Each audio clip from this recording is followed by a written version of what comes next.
Cuidado, cristão, com a quarentena. Pois é, o isolamento, isto é uma palavra hoje já conhecida no mundo inteiro, e a quarentena, isto precisa ser entendido por todo cristão. Quem é que trouxe essa ordem de quarentena? Para começar, não há uma fonte de autoridade só.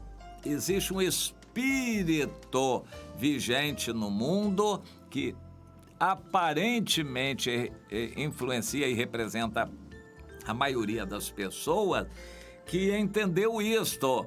Dentro dos princípios do humanismo, o valor maior é a vida humana, e quando a vida humana está ameaçada, todos os demais valores sucumbem, inclusive a liberdade do ir e vir e também a liberdade religiosa.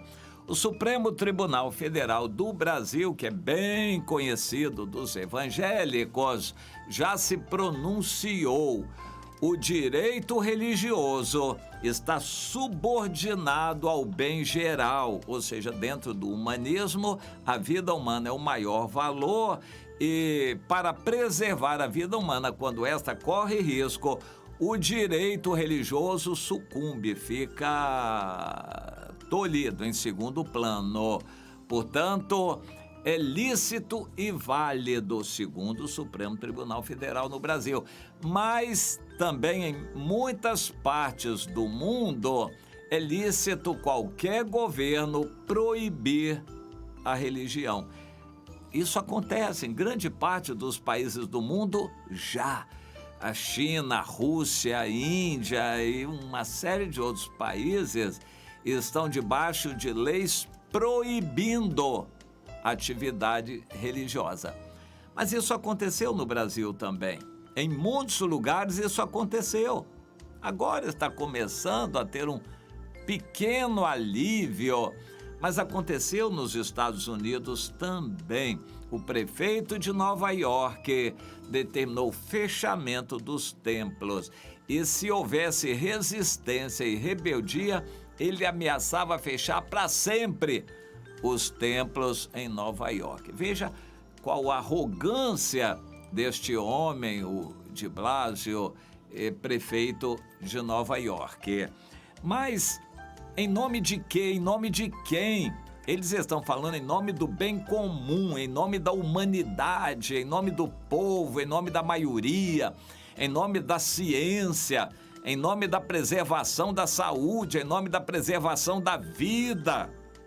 Que interessante, alguém se arrogar a falar em nome da ciência, em nome da vida. A ordem se necessário, proíbam as reuniões religiosas. Eu estou citando exemplo, mas o isolamento, isso é bastante conhecido e partiu de um pressuposto que, no meu entender, não é correto. Quando existe perigo de uma contaminação geral de uma doença, então todos fiquem em casa. Isolamento cego. Mas acontece que o isolamento só seria útil no início. Quando um vírus conhecido está chegando, nós recomendamos que toda a população se isole para não pegar esse vírus, até que ele seja identificado, combatido e controlado. Então, quando isso acontecer, a população pode sair do isolamento. Mas o que aconteceu é que o vírus foi tolerado no carnaval, se espalhou pelo país inteiro. As vindas de estrangeiros para o Brasil foram totalmente permitidas, principalmente de chineses, italianos, tudo isso foi permitido e o vírus se espalhou. Com toda certeza ele está por aí em milhões de brasileiros, está para todo lado disseminado, inclusive dentro das casas. Grande parte das pessoas que pegam o vírus é dentro de casa que pegam, porque pegam de parentes. A quantidade de pessoas contaminadas numa mesma família é imensa, porque levam o vírus para dentro de casa sem saber e contaminam todos os outros familiares. Se é para ter isolamento, deveriam até dentro de casa uns terem cuidado com os outros. De certa forma, eu pratico isso, não fico cumprimentando meus filhos e netos dentro de casa. Se é para ter cuidado com todos, eu vou ter cuidado com todos, não vou ficar cumprimentando as pessoas, vou usar máscara com todos.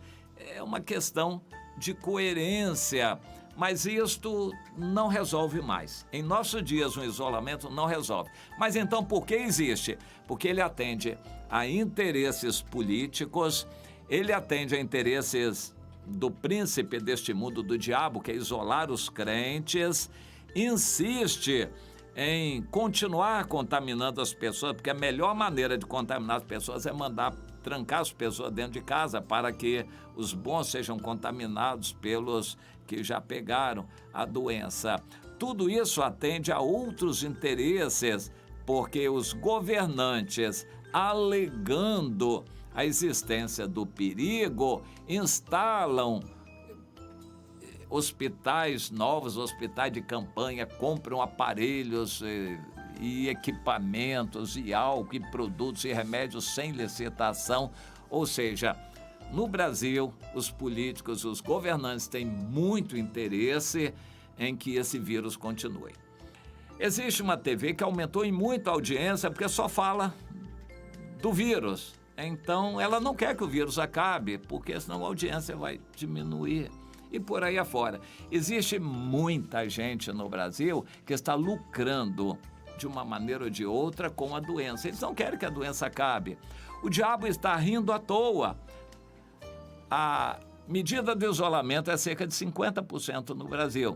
50% da população está trabalhando no supermercado, nas farmácias, nos hospitais, na polícia e entre os entregadores, e a outra metade está presa dentro de casa, principalmente os crentes. Os crentes não entendem isso.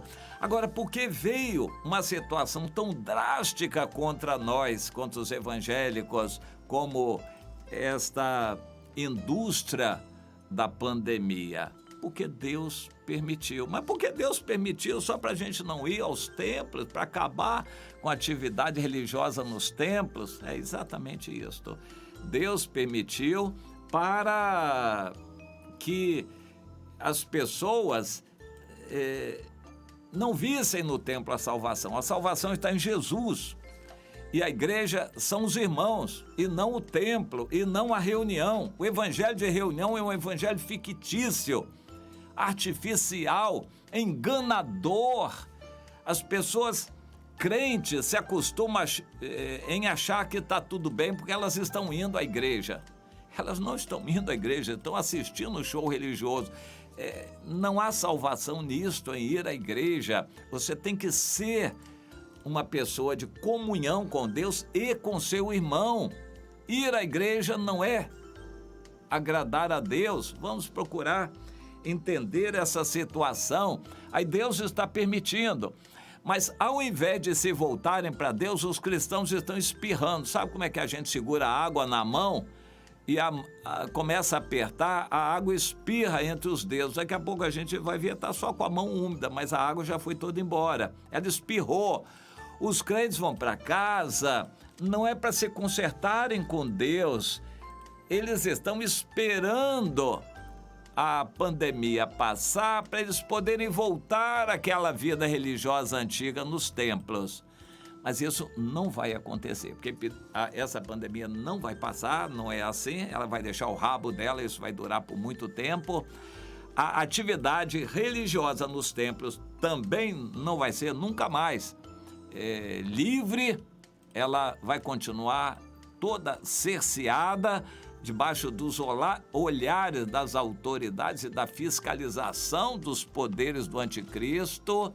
Então, a atividade nos templos vai ser continuamente vigiada.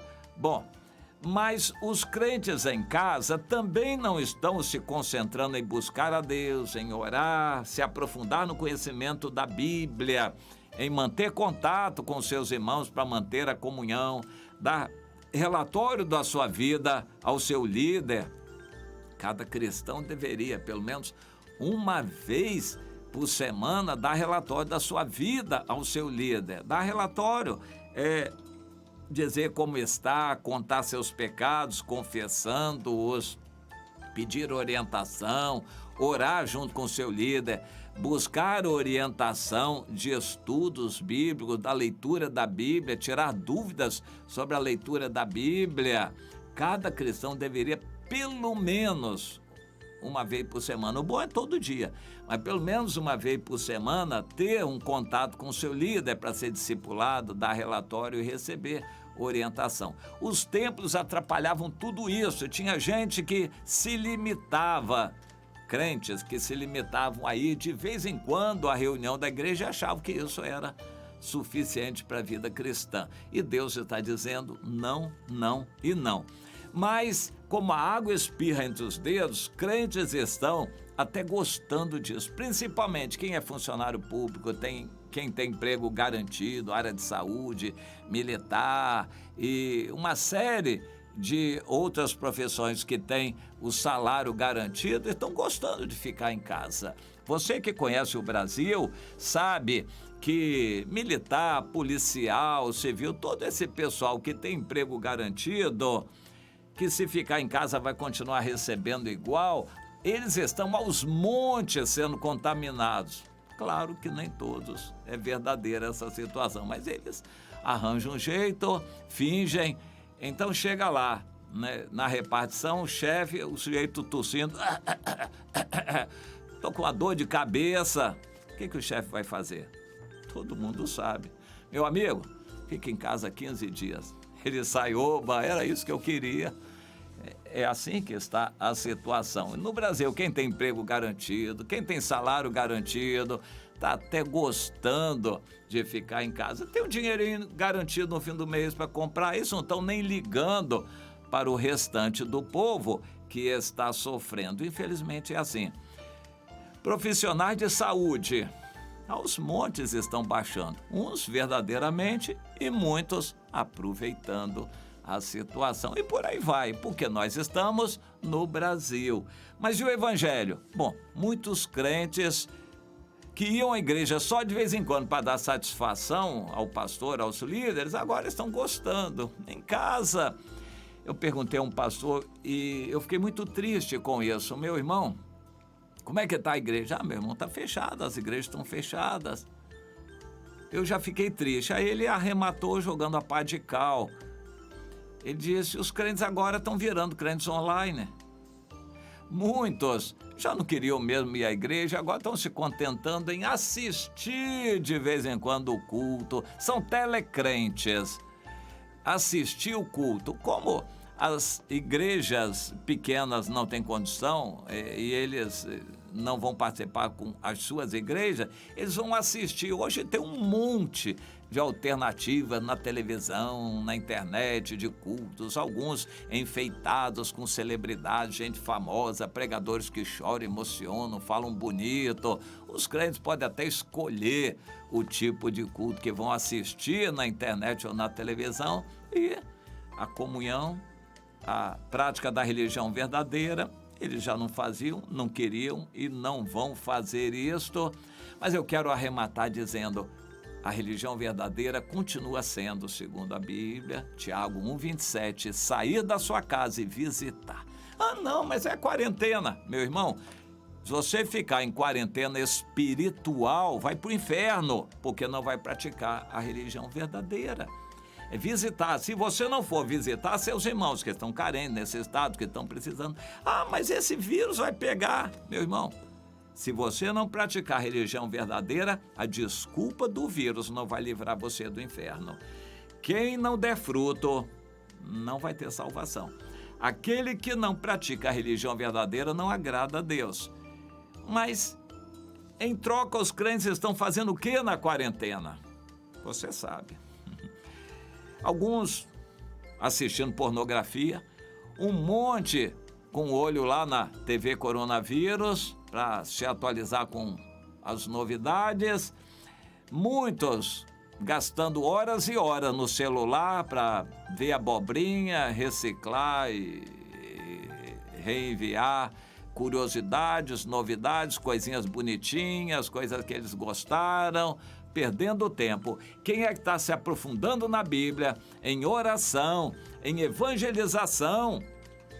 Poucos crentes estão. Então Deus está muito triste com os resultados até agora da quarentena. E vai ser muito pior daqui por diante, porque Deus vai apertar, Deus vai aumentar a dor sobre o seu povo, até que chorem, orem, se humilhem, se arrependam, jejuem, se convertam, uivem de súplicas espirituais. Só então Deus vai começar a mudar a situação. Até lá, os crentes estão desperdiçando a quarentena. Seria ótimo a gente aproveitar a quarentena para jejuar. Você conhece crentes que estão jejuando na quarentena? Muitas vezes a gente não jejua porque tem que trabalhar, porque na rua, lá no trabalho, toma um cafezinho e tal, e aí a gente tem muita dificuldade em fazer jejum. Mas agora está em quarentena e também não jejuam. Você conhece quem está jejuando, orando, tirando 2 horas por dia para consagrar sua vida a Deus e orar, estudar a Bíblia, se aprofundar na intimidade com Deus? Você conhece crentes que estão visitando os outros para evangelizar, para orar, apoiar? Eu li uma reportagem que me deixou muito triste a respeito da nova mania, que pessoas estão tendo. No lugar dos velhos, os asilos, não está havendo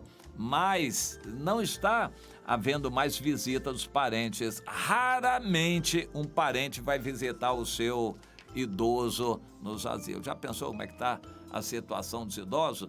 Já não basta a situação dos enterros. As pessoas não podem mais enterrar seus parentes. É triste isto. E agora também não estão indo nos asilos. Aí os donos de asilos estão treinando cães e animais, arranjando mais animais, até pegando na rua e cuidando desses animais para entreter os velhinhos nos asilos, porque eles não têm entretenimento com os parentes estão com medo de ir lá visitar os velhos, está trazendo uma dor tremenda para o pessoal da terceira idade, que fica solitário, sozinho, ninguém vai visitá-los. A religião verdadeira é visitar essa gente, visitar todos que precisam. Portanto, meu irmão, minha irmã, comece depressa a praticar a religião verdadeira e visitar quem está precisando, e provavelmente você vai saber de várias pessoas ao seu redor que estão precisando de você. Cuidado, aproveite essa quarentena.